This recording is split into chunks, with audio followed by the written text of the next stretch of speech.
Hello, welcome back to my channel. আশা করি তোমরা সবাই ভালো আছো, আর আমরাও কিন্তু সবাই মোটামুটি ভালোই আছি।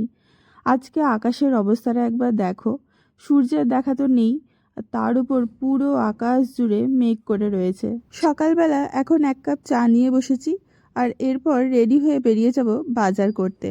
আসলে এত সকালবেলা বাজার করতে যাওয়ার একটাই কারণ হচ্ছে আজকে আমাদের বাড়িতে বিপত্তারিণী পুজো। প্রতি বছরের মতো এবছরও কিন্তু আমাদের বাড়িতে বিপত্তারিণী পুজোটা হচ্ছে। আর এখন আমি এই সোয়েটারিসটা পরে নিয়েছি, কারণ দেখলাম যে বাইরে কিন্তু বেশ ঠান্ডা হাওয়া দিচ্ছে। আর এই দেখো, বলতে না বলতেই কিরকম ঝমঝম করে বৃষ্টি শুরু হয়ে গিয়েছে। ব্যাঙ্গালোরের ওয়েদারটা এখন এই রকমই, যখন তখন বৃষ্টি শুরু হয়ে যাচ্ছে। হাতে যদি একটা ছাতা না নিয়ে বেরোয় না, তাহলে খুব বিপদে পড়তে হয়। পুজোর জন্য যা যা কেনার ছিল সমস্ত কিছুই বলতে গেলে কেনা হয়ে গিয়েছে। ঘড়িতে এখন ওই 10:30 মতো বাজছে। এবার বাড়ি ফিরে ব্রেকফাস্টটা করে নেব। যদিও আজকে বাড়িতে পুজো, তো আজকে উপোস থাকাটাই কিন্তু স্বাভাবিক। যেহেতু এই পুজোটা আমার শাশুড়ি প্রথম থেকে করে আসছেন, তাই উনি একমাত্র এই দিনটাতে উপোস করেন। আমরা নিরামিষ খাই, কিন্তু কেউ উপোস করি না। আজকের সকালে ব্রেকফাস্টে বানিয়েছি সাম্বার আর ধোসা, যেহেতু পুরো রান্নাটায় পেঁয়াজ রসুন ছাড়াই। আর সাথে নিয়েছি কয়েক পিস আমের টুকরো। তবে কি বলতো, এখানকার আমগুলো না আমাদের ওখানকার আমের মতো কিন্তু অতটাও মিষ্টি হয় না, ওই একটু টক মিষ্টি ভাব থাকে।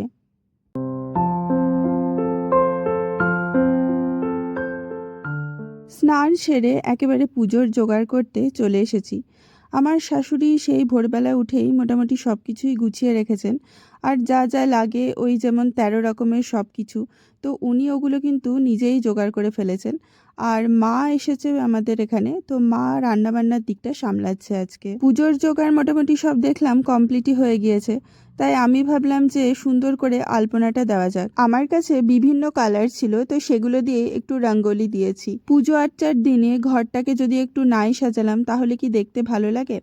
আর তার মধ্যে আজকে কিন্তু আমাদের বাড়িতে অনেক লোকজনও আসবে। এখানে মায়ের দু পায়ের ছাপ এঁকেছি, আর বাদবাকি যে জায়গাগুলো আছে সেগুলোও কমপ্লিট করে নেব। আর রিখিয়া ওদিকে জানো, আমার দেখে দেখে ওরও এখন রঙ্গোলি দিতে বসে গেছে। আজকে কিন্তু মেনুতে অনেক কিছু রয়েছে। লুচি, ছোলার ডাল, আলু কুমড়োর তরকারি থেকে শুরু করে খিচুড়ি, পাঁচমিশালি তরকারি, চাটনি, মিষ্টি। আজকে আমাদের বাড়িতে নিমন্ত্রিত যারা, তারা হলেন আমাদের পাড়ারই কয়েকজন কাকিমা। পুজোর জোগাড় থেকে শুরু করে রান্নাবান্না সমস্তই কমপ্লিট হয়ে গিয়েছে। এখন কাকিমাদের জন্যই আমরা ওয়েট করছি, ওরা চলে এলেই পুজো শুরু করে দেবে।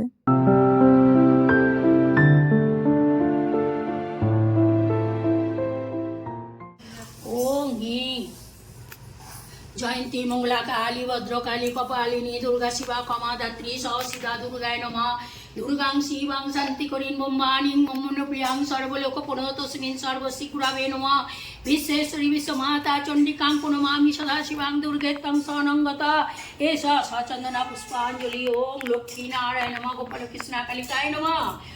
প্রত্যেকটা ফ্যামিলিতেই কিছু কিছু পুজো থাকে যেগুলো বংশ পরম্পরায় কিন্তু চলেই আসে। আবার কিছু কিছু পুজো এমনও থাকে যেগুলো কিন্তু সবাই সবসময় করতেও পারে না। এই বিপত্তারিণী পুজো কিন্তু শুরু করেছিলেন আমার শাশুড়ি।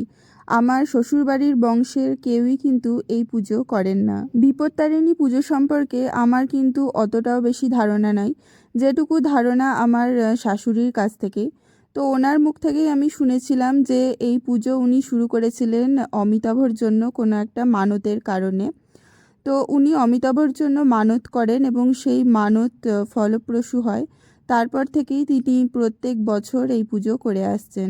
চন্দ্র করগিবা করুণা সাগর জয়দেব গোবিন্দ গোপাল বনমালী শ্রীরাধার প্রাণদ মুকুন্দ মুরারি হরিনামী নির্বায় শ্রীকৃষ্ণ নামী নেবী ফলে মনুষ্য জন্ম। আমার শাশুড়ি যখন দেশের বাড়িতে থাকেন তখন কিন্তু পুরোহিত দিয়েই এই পুজো করান। তবে আমরা এখন যেহেতু ব্যাঙ্গালোরে রয়েছি, তো উনি বারণ করলেন যে পুরোহিত ডাকতে হবে না, কারণ উনি নিয়ম কানুন এবং মন্ত্র সবই জানেন। তো উনি বললেন যে উনি নিজেই পুজোটা করবেন।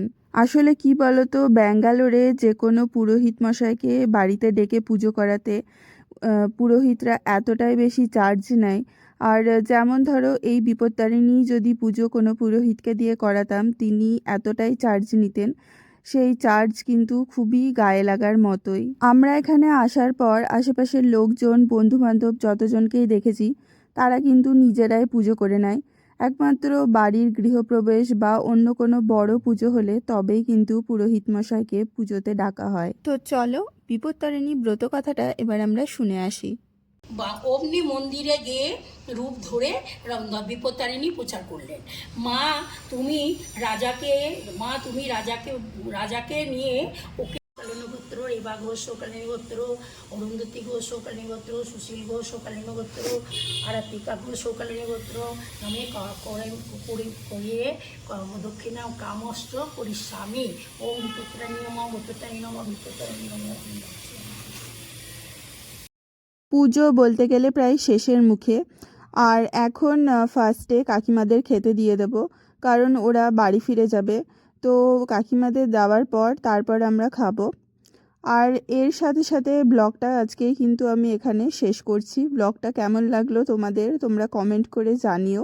আর যদি ভালো লেগে থাকে তাহলে লাইক আর সাবস্ক্রাইব করতে কিন্তু অবশ্যই ভুলো না। আজকের মতো এইখানেই, খুব শিগগিরই তোমাদের সাথে দেখা হচ্ছে অন্য আরেকদিন নতুন আরেকটি ব্লগে।